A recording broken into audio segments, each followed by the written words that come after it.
สบายดีท่านผู้ชมสบายดีพี่น้องคนหักทุกคนเนาะมาพบกันเช่นเก่าเช่นเคยกับช่อง YouTube สุขที่บ้านเฮามื้อนี้จะพาพี่น้องมาเบิ่งหมู่บ้านชนบทแห่งหนึ่งเนาะชื่อว่าบ้านเมืองแตง บ้านเมืองแตงแขวงเมืองนำบ้าแขวงลงประบางเนาะมันเป็นหมู่บ้านที่อยู่ในก้องภูเขาเนาะพี่น้องเนาะก้องภูเขาไปเบิ่งนำกันเลยนี่นะภูเขาก็ภูเขาภาคใหญ่ๆพี่น้องวิวภาคงามๆอยู่กองมันแม่นบ้านของประชาชนอยู่ถึงแม่นภูแม่นผาพี่น้อง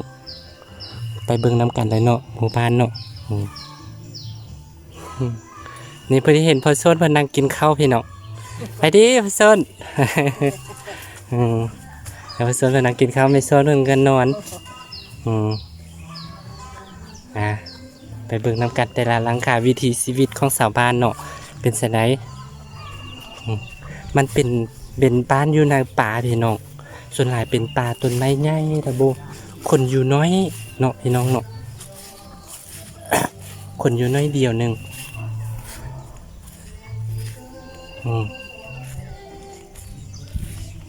มีสุขศาลาได้พี่น้องสุขศาลาและอันนี้ทั้งหมดท่านหลังคาอยู่ในบ้านมีประมาณ22หลังคาพี่น้อง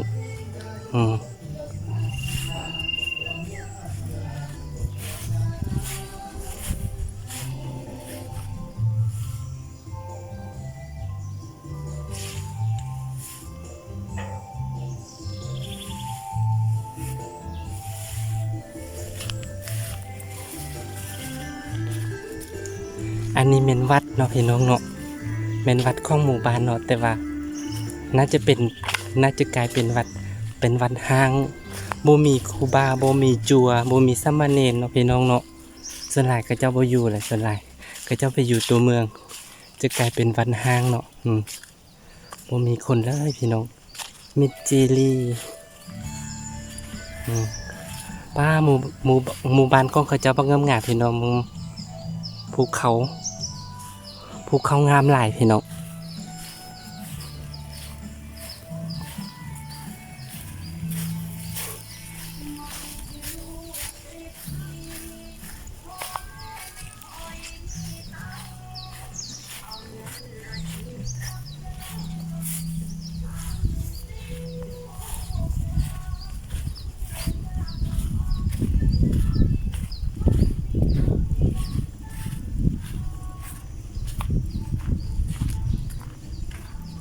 อันนี้เป็นหมู่บ้านประมาณ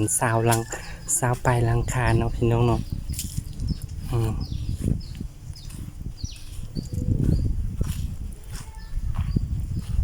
สลายประชาชนก็อาศัยนำธรรมชาติเนาะเฮ็ดให้เฮ็ดนาพี่น้อง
ตัวนี้จะกลายเป็นเฮือนห้างเนาะพี่น้องเนาะเขาเจ้าบ่อยู่เขาเจ้าไปหาเงินอยู่ไทยแดอันนี้นะส่วนหลายเนาะจะไปหาเงินอยู่ไทยมันมิดจิลี่พี่น้อง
แต่ละหลังคาเหือนในส่วนหลายจะเป็นเหือนแบบนี้เลยเนาะพี่น้องเนาะ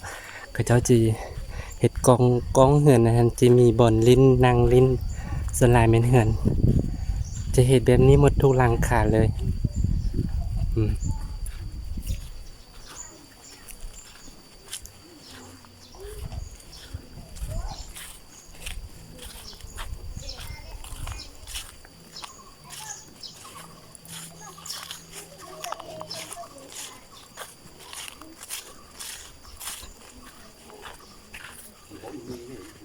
บายดี มาเด้อ มาเล่นซื่อๆนะแม่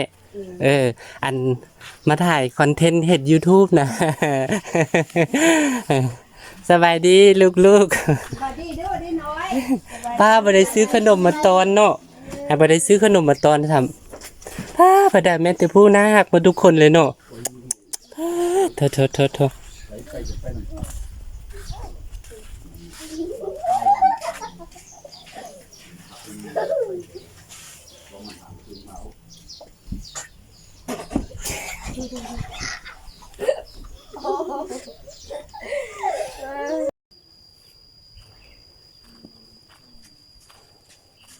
ย่ายองเหร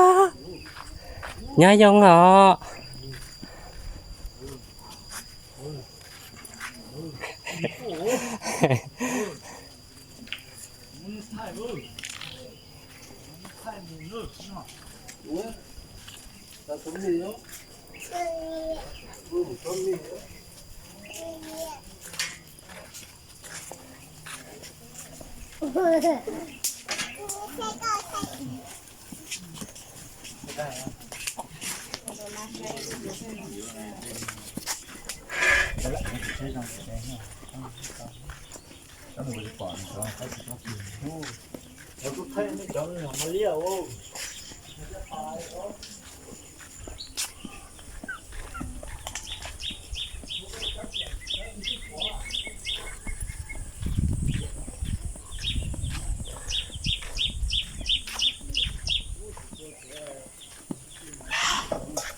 อันนี้เป็นกองบัญชาการเนาะพี่น้อง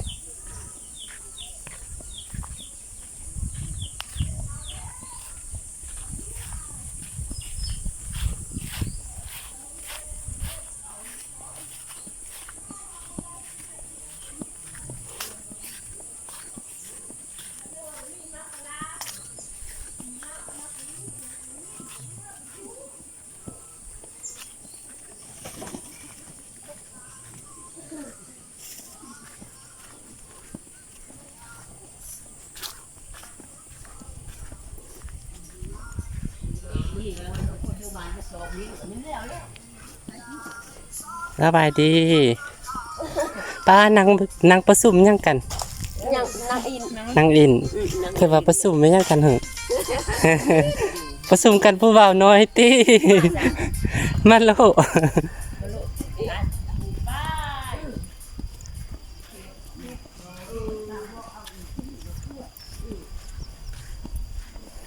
อันบ้านตัวนี้ก็ขึ้นกับบ้านเมืองแต่งเนาะพี่น้องเนาะมันมีหลายส่วนเผ่าปนกัน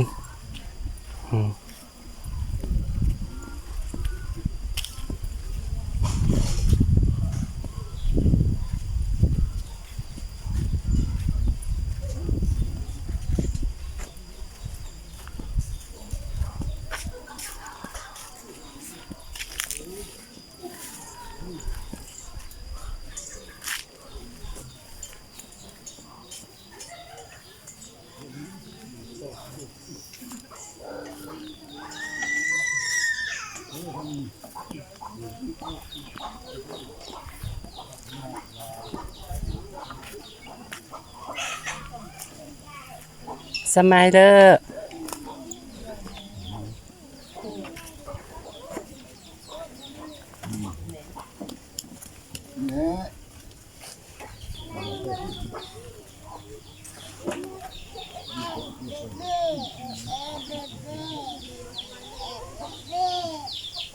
อันนี้ก็เป็นเหือนกับเจ้าเนาะพี่น้องน่าเอ็นดู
สมัยเลย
ใส่หูเลยตัวฝึกแค่ฝึกขาอย่างนี้